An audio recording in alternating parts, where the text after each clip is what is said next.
हरे कृष्णा। प्रिय भक्तों, आज मैं आपको रविवार व्रत की कथा सुनाने जा रही हूँ। प्राचीन काल में एक बुढ़िया थी। वह नियमित रूप से रविवार का व्रत करती थी। रविवार के दिन सूर्य उदय से पूर्व उठकर बुढ़िया स्नान आदि से निवृत्त होकर आंगन को गोबर से लीपकर स्वच्छ करती। उसके बाद सूर्य भगवान की पूजा करती तथा कथा सुनकर सूर्य भगवान को भोग लगाकर दिन में एक समय भोजन करती तरह रविवार का व्रत करती। सूर्य भगवान की कृपा से बुढ़िया को किसी प्रकार की कोई चिंता व कष्ट नहीं था। उसका घर धन्य और धान्य से भरा हुआ था। उस बुढ़िया को सुखी देख उसकी पड़ोसन उससे बहुत जलती। बुढ़िया रोजाना पड़ोसन के आंगन में बंधी गाय का गोबर लाती और अपना घर लीपती। शनिवार के दिन रात को पड़ोसन ने अपनी गाय को घर के भीतर बांध दिया ताकि बुढ़िया अपना घर ना लीप सके। रविवार को गोबर ना मिलने से बुढ़िया अपना आंगन नहीं लीप सकी। आंगन न लीप पाने के कारण उस बुढ़िया ने सूर्य भगवान को भोग भी नहीं लगाया और उस दिन स्वयं भी भोजन नहीं किया। सूर्यास्त होने पर बुढ़िया भूखी प्यासी सो गई। रात्रि में सूर्य भगवान ने उसे स्वप्न में दर्शन दिए और व्रत न करने तथा उन्हें भोग न लगाने का कारण पूछा। बुढ़िया ने बहुत ही करुण स्वर में पड़ोसन के द्वारा घर के अंदर गाय बांधने और गोबर न मिल पाने की बात बोली। सूर्य भगवान ने अपनी अनन्य भक्त बुढ़िया की परेशानी का कारण जानकर उसके सब दुख दूर करते हुए कहा, हे माता, तुम प्रत्येक रविवार को मेरी पूजा और व्रत करती हो। मैं तुमसे अति प्रसन्न हूँ और तुम्हें ऐसी गाय प्रदान करता हूँ जो तुम्हारे घर आंगन को धन्य और धान्य से भर देगी। तुम्हारी सभी मनोकामनाएं पूर्ण होगी। स्वप्न में उस बुढ़िया को ऐसा वरदान देकर सूर्य भगवान अंतर्ध्यान हो गए। प्रातः काल सूर्य उदय से पूर्व उस बुढ़िया की आंख खुली तो वह अपने घर के आंगन में सुंदर गाय और वह बछड़े को देखकर हैरान हो गई। गाय को आंगन में बांधकर उसने जल्दी से उसे चारा लाकर खिलाया। पड़ोसन ने उस बुढ़िया के आंगन में बंधी सुंदर गाय और बछड़े को देखा तो वह उससे और अधिक जलने लगी। तभी गाय ने सोने का गोबर किया। गोबर को देखते ही पड़ोसन की आंखें फट गई। पड़ोसन ने उस बुढ़िया को आसपास न पाकर तुरंत उस गोबर को उठाया और अपने घर ले गई तथा अपनी गाय का गोबर वहां रखाई। सोने के गोबर से पड़ोसन कुछ ही दिनों में धनवान हो गई। गाय प्रतिदिन सूर्योदय से पूर्व होने सोने का गोबर करती और बुढ़िया के उठने से पहले ही पड़ोसन उस गोबर को उठाकर ले जाती।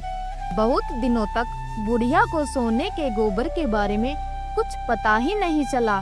बुढ़िया पहले की तरह हर रविवार को भगवान सूर्य देव का व्रत करती और कथा सुनती। सूर्य भगवान को जब पड़ोसन की चालाकी का पता चला तो उन्होंने एक दिन तेज आंधी चलाई। आंधी का प्रकोप देखकर बुढ़िया ने अपनी गाय को घर के भीतर बांध दिया। अब पड़ोसन सोने का गोबर न ले जा सकी। सुबह उठकर बुढ़िया ने सोने का गोबर देखा तो उसे बहुत आश्चर्य हुआ।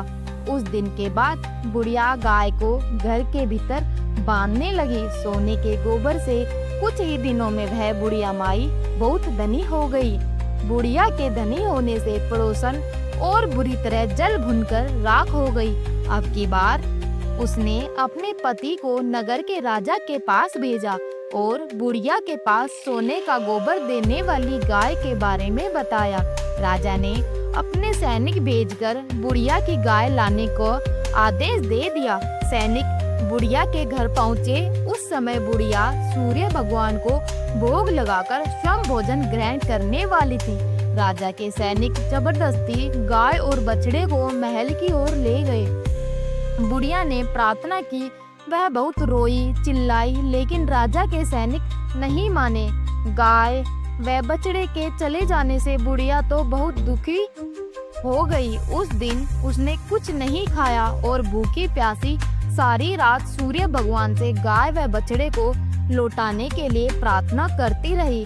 गाय देखकर राजा बहुत खुश हुआ। सुबह जब राजा ने सोने का गोबर देखा तो उसके आश्चर्य का ठिकाना नहीं रहा। उधर सूर्य भगवान को भूखी प्यासी बुढ़िया को इस तरह प्रार्थना करते देख उस पर बहुत दया आई। उसी रात सूर्य भगवान ने राजा को स्वप्न में कहा, राजन, बुढ़िया की गाय व बछड़ा तुरंत लौटा दो, नहीं तो तुम पर विपत्तियों का पहाड़ टूट पड़ेगा। तुम्हारे राज्य में भूकंप आएगा, तुम्हारा महल नष्ट हो जाएगा। सूर्य भगवान के स्वप्न में बुरी तरह भयभीत राजा ने प्रातः उठते ही गाय और बछड़ा बुढ़िया को लौटा दिया। राजा ने अपनी तरफ से भी बहुत सा धन देकर बुढ़िया से अपनी गलती के लिए क्षमा मांगी। राजा ने पड़ोसन और उसके पति को उनकी इस दुष्टता के लिए दंड भी दिया। इसके बाद राजा ने राज्य में घोषणा करवाई कि सभी स्त्रियां पुरुष रविवार का व्रत करें। जनता ने भी ऐसा ही किया।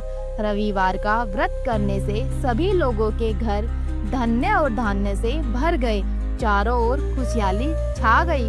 सभी लोगों के शारीरिक कष्ट दूर हो गए। निसंतान स्त्रियों की गोद भर गई।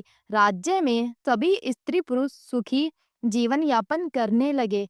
तो प्रिय भक्तों, यह थी हमारी आज की रविवार की कथा। अगर आपको यह कथा पसंद आई हो तो वीडियो को लाइक और चैनल को सब्सक्राइब जरूर कर देना और कमेंट बॉक्स में जय हो सूर्यदेव अवश्य लिखना। राधे राधे।